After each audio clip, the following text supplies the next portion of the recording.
ধর্ম যার যার বড় মা সবার। অনেক দূর দূর থেকে মানুষ একটা ঝলক বড় মাকে দেখার জন্য আসে। অনেকের অনেক মানত থাকে বড় মার কাছে, তার নিদর্শন তোমরা দেখতেই পাচ্ছ। Hello guys, welcome back to my channel. আমি অভিলাষা, আশা করছি তোমরা সবাই খুব ভালো আছো। আমিও খুব ভালো আছি। তো আজকে আমরা সবাই মিলে যেতে চলেছি বড়মার কাছে। কারণ হচ্ছে যে আমার লাইফে কালকে একটা অনেক বড় দিন গেছে।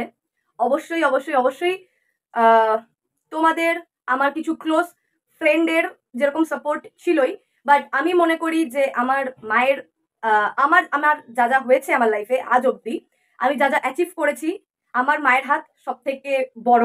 তাই জন্য আমার লাইফে ওই জিনিসটা হয়েছে।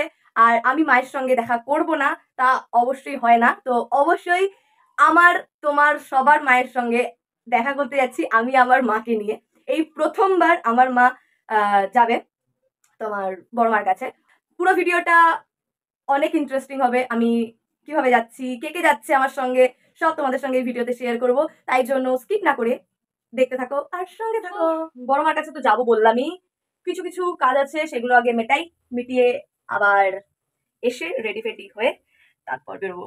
তো চলো যাই, কাজগুলো সেরে আসি। যেমন তোমাদের বললাম যে কিছু কাজ আছে, তাই জন্য বেরিয়ে পড়লাম। মায়ের ওষুধ কেনার ছিল, কিনে বাড়ি ফেরার পথে এত রোদ ছিল, এত কষ্ট হচ্ছিল। আর এখন তো টোটোওয়ালাদের ভীষণ ডিমান্ড, নিয়ে যাবেই না কিছুতে। কোনো টোটো আমার বাড়ির এখানে আসছিল না। অবশেষে একটা টোটো পেয়েছি। তো অবশেষে হয়ে গেছি রেডি। যাই, আমার মাও রেডি হয়ে গেছে। যাই, চলো বেরোবো এখন। বেরিয়ে প্রথমে যাওয়ার কথা ছিল দিদির বাড়ি, কারণ ওরাও যেত, ও বাপি আর জেম্মা।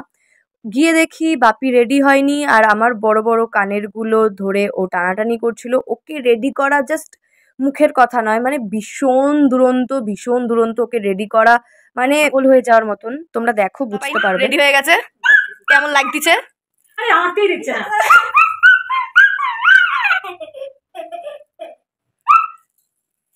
ডিস্টার্ব মত। এই যে মা, এই যে মা। তারপরে নিচে নেবে দেখি প্রত্যেকবারের মতন গাড়ি চালানোর বায়না ধরেছে।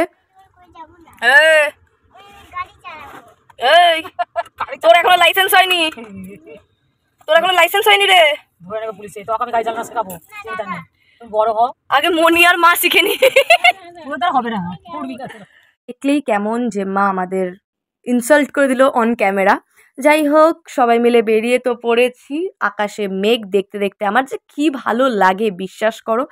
এবার রোজ রোজ তো আমরা যখনই যাই তখন ট্রেনে বাসে যাই, বাট বিশ্বাস করো এই জার্নিটা অসম্ভব বিরক্তিকর ছিল। 1.5 ঘন্টার মতন বসেছিলাম জাস্ট একটা জায়গায়। তারপর অবশেষে যখন শুনলাম হালিশহর এসে গেছি, প্রাণে জল এলো। অবশেষে নৈহাটি পৌঁছেছি। নৈহাটি পৌঁছে বড়মার ওখানে, মন্দিরের ওখানে অনেক দোকান আছে। ওখানে ঢুকে আমাদের অলরেডি পুজোর জিনিস কেনা ছিল, তো আমি ওখানে ঢুকে বড়মার জন্য একটা শাড়ি কিনলাম। তারপরে অবশেষে মায়ের মুখটা দেখে আমার মনটা জুড়িয়ে গেল। মানে যতবার আমি মায়ের মুখ দেখি ততবার যেন প্রাণটা ভরে যায়। মানে কি যে একটা আলাদাই শান্তি পাই। তো লাইনে দাঁড়িয়েছিলাম, তারপর মায়ের পুজোগুলো দিলাম।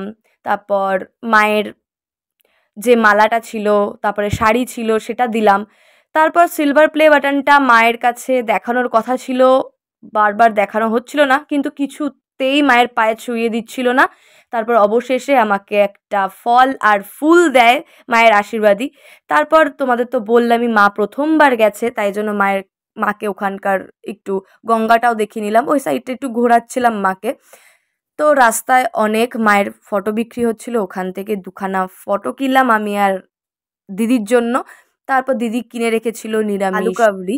তো সেসব খেয়ে অবশেষে বাড়ির পথে রওনা দিলাম। বাড়ির পথে রওনা দিতে দিতে আমরা একটা ধাবাতে জাস্ট একটুখানি টি ব্রেক নিয়েছিলাম সবাই মিলে। ওখানে জানতাম যে আজকে নিরামিষ খাবো, তারপরেও ওখানে ভেজ পনির পকোড়া খেয়েছিলাম। আই থিঙ্ক পনির পকোড়া আর চা খেয়েছিলাম। চা খেয়ে আবার বাড়ির পথে রওনা দিলাম। দেখালামই ভিডিওটা কি কি করলাম, কি কি না করলাম। যদি ভিডিওটা ভালো লাগে অবশ্যই like, comment, share and subscribe করতে ভুলো না।